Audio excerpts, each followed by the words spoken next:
প্রতিদিন একঘেয়েমে নাস্তা না বানিয়ে একটু ইউনিক কিছু বানাতে চাইলে আজকের রেসিপিটি কিন্তু একদমই মিস করা যাবে না। সম্পূর্ণ ঘরোয়া উপকরণ দিয়ে তৈরি করা এই নাস্তাটি খেতে কিন্তু দারুণ মজার হয়। বাচ্চা থেকে বড় সবাই কিন্তু এটাকে অনেক বেশি পছন্দ করবে। আশা করছি রেসিপিটি আপনাদের কাছে অনেক বেশি ভালো লাগবে। নাস্তা তৈরি করার জন্য প্রথমে আমরা ডো তৈরি করব। তার জন্য একটি বোলের মধ্যে দিয়ে দিব 1 কাপ পরিমাণ ময়দা, 1 চামচ পরিমাণ দিয়ে দিলাম চিনি, আর হাফ চামচ পরিমাণ দিয়ে দিলাম লবণ। এরপরেই সব কিছুকে একত্রে খুব ভালো করে মিশিয়ে নিতে হবে। ময়দার সঙ্গে সব কিছুকে ভালো করে মিশিয়ে নেওয়ার পর এখন এর মধ্যে অ্যাড করে দিব 2 চামচ পরিমাণ ইস্ট। আর এটা হচ্ছে ইনস্ট্যান্ট অ্যাক্টিভ ড্রাই ইস্ট, তাই এটাকে অ্যাক্টিভ করার কোনো প্রয়োজন নেই, শুধুমাত্র মিশিয়ে নিলেই হবে। এরপর এর মধ্যে অ্যাড করে দিচ্ছে 2 চামচ পরিমাণ সয়াবিন তেল, দিয়ে আবারও ভালো করে সব কিছুকে মিশিয়ে নিব। এরপর একটি বোলের মধ্যে আমি নিয়েছি হাফ কাপ পরিমাণ কুসুম গরম পানি। এখন এই বোলের মধ্যে দিয়ে দিব 2 চামচ পরিমাণ গুঁড়া দুধ। তো এটা কিন্তু কুসুম গরম রয়েছে, অর্থাৎ হাত দিলে সহ্য করা যায় এরকম গরম। আপনারা চাইলে এখানে গুঁড়া দুধের পরিবর্তে লিকুইড দুধটিকেও জাল করে ব্যবহার করতে পারবেন।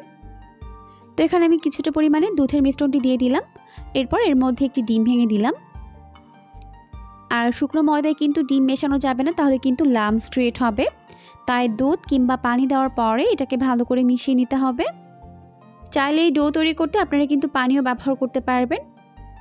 তো সব কিছুকে খুব ভালো করে মেখে নিলাম। মেখে এরকম একটি পারফেক্ট ডো তৈরি করে নিয়েছে। তো সফট করে একটি ডো মেখে নেওয়ার পর এখন উপরে একটু সয়াবিন তেল লাগিয়ে দিব। এরপর ঢেকে রেখে দিব প্রায় 10 মিনিটের জন্য। আর এই 10 মিনিটের মধ্যে ডোটি ভালোভাবে সেট হয়ে যাবে। এরপর আমরা এই নাস্তার বাকি প্রিপারেশনটা করে নেব। তাই এখানে একটি 200 গ্রাম পরিমাণ মুরগির মাংস নিয়েছে, এটা মুরগির বুকের মাংস। এরপর আমি এটাকে লবণ আর আদা দিয়ে সিদ্ধ করে নিয়েছে। এখন 2টা চামচের সাহায্যে এভাবে এটাকে ছাড়িয়ে নিচ্ছে। তো সম্পূর্ণটা ছাড়িয়ে নেওয়ার পর এখন চলে যাচ্ছে পরবর্তী স্টেপে। তাই চুলায় একটি প্যান বসিয়ে দিয়ে দিলাম প্রায় 1 চামচ পরিমাণ বাটার। বাটার এখন খুব ভালো করে মেল্ট করে নিতে হবে। বাটার মেল্ট হয়ে যাওয়ার পর দিয়ে দিলাম প্রায় 1 চামচ পরিমাণ রসুন কুচি। এখন এই বাটারের মধ্যে রসুনগুলোকে ভালো করে একটু ভেজে নিচ্ছে।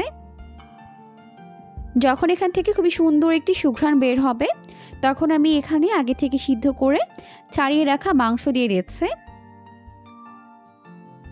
দিয়ে খুব ভালো করে এখন মিশিয়ে নিতে হবে। তো খুব ভালো করে মিশিয়ে নেওয়ার পর এখন এর মধ্যে দিয়ে দিচ্ছে হাফ চামচ পরিমাণ কালো গোলমরিচের গুঁড়া, হাফ চামচ পরিমাণ দিয়ে দিলাম চিলি ফ্লেক্স, 1 টেবিল চামচ পরিমাণ দিয়ে দিলাম কাঁচামরিচ কুচি। ঝালটা আপনারা এখানে স্বাদ বুঝে অ্যাড করতে পারবেন। দিয়ে খুব ভালো করে নেড়েচেড়ে মিশিয়ে নিব। এরপর আমি এর মধ্যে অ্যাড করে দিব দুধ। আমি এখানে গুঁড়া দুধ পানিতে গুলে নিয়েছি, প্রায় হাফ কাপ পরিমাণ দুধ আমি এখানে অ্যাড করে দিব। তো দিয়ে খুব ভালো করে এখন মিশিয়ে নিতে হবে। এরপর আমি এর মধ্যে অ্যাড করে দিচ্ছি হাফ চামচ পরিমাণ আদা রসুন বাটা।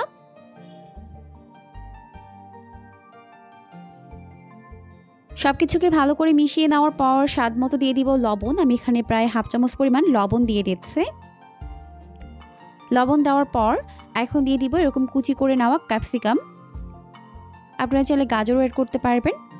দিয়ে খুব ভালো করে এখন মিশিয়ে নিতে হবে। তো সব কিছুকে খুব ভালো করে মিশিয়ে নেওয়ার পর এখন এর মধ্যে আমি অ্যাড করে দিব ময়দা। সব কিছুকে ভালো করে মিশিয়ে নেওয়ার পর এখন আমি এর মধ্যে অ্যাড করে দিব ময়দা। এতে করে গ্রেভিটা অনেকটাই ঘন হবে। তো আমি এখানে প্রায় 2 চামচ পরিমাণ ময়দা অ্যাড করে দিচ্ছি। দিয়ে খুব ভালো করে মিশিয়ে নিতে হবে।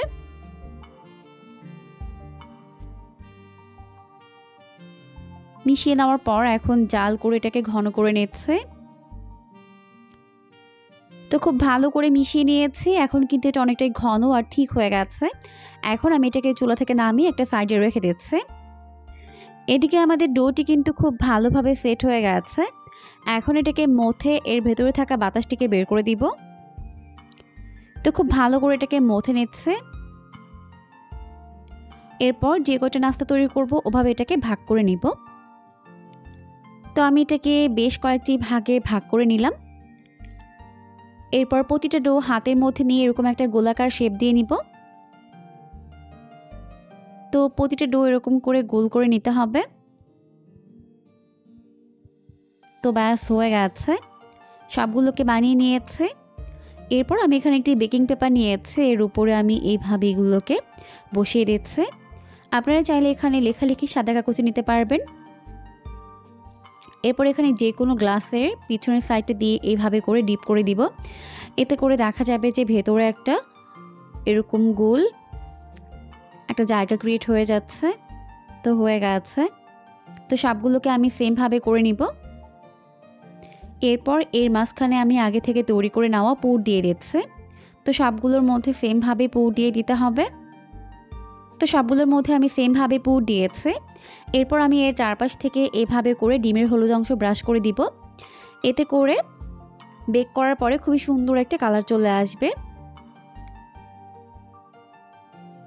তো ডিমের হলুদ অংশ ব্রাশ করে দেওয়ার পর এখন উপর থেকে এভাবে ক্যাপসিকাম দিয়ে দিচ্ছে। এরপর এর উপর থেকে এভাবে সাদা তেল দিয়ে দিব। এটা অপশনাল, থাকলে দিবেন আর না থাকলে না দিলেও হবে। এভাবে এটাকে 180 ডিগ্রি তাপমাত্রায় 15 মিনিট বেক করে নিব। তো এখন বেক করে নেওয়া হয়ে গেছে। আপনারা চাইলে কিন্তু এটাকে চুলাতেও বেক করতে পারবেন, চুলাতেও কিন্তু সুন্দর একটি কালার আসবে, তবে একটু সময় লাগবে। এখন উপর থেকে এভাবে আমি বাটার দিয়ে দিচ্ছি। তো খেতে কিন্তু দারুণ মজার হয়েছে। অবশ্যই রেসিপিটিকে ফলো করে বাসায় ট্রাই করবেন, দেখবেন পরিবারের ছোট বড় সবাই এটাকে অনেক বেশি পছন্দ করবে।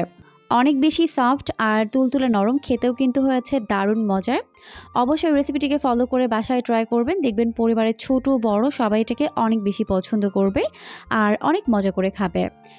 এরকমই সমস্ত নতুন ভিডিও প্রতিদিন পেতে অবশ্যই চ্যানেলটিকে সাবস্ক্রাইব করে রাখবেন। পরবর্তী ভিডিও দেখার আমন্ত্রণ জানিয়ে আজকের মতো বিদায় নিচ্ছি। সবাই অনেক বেশি ভালো থাকবেন। আল্লাহ হাফিজ।